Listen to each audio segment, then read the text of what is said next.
One of the most power-hungry devices in your home is a computer, and if you can set it to sleep at a certain time, you'll put it into a low power mode.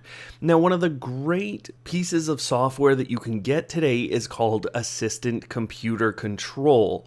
If you head to assistantcomputercontrol.com, you'll find the opportunity to see what this program is all about, and you can download the application. It's a very simple installation process once you open up what you've downloaded, but you will need a cloud setup, or at least that's the easiest way. You can use Dropbox, OneDrive, Google Drive. You don't need a paid for account. It's just going to make some very small files on there. Now, I already had Dropbox installed. If you didn't, you could install that on your computer.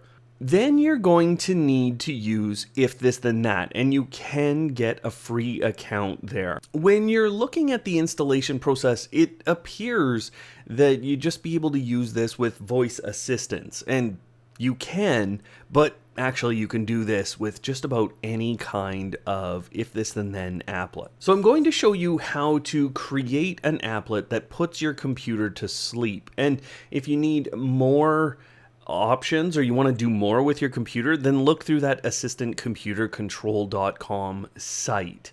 Now, what I'm doing is I'm creating a new applet, and here I'm setting the trigger or the time that this will start at 11:45.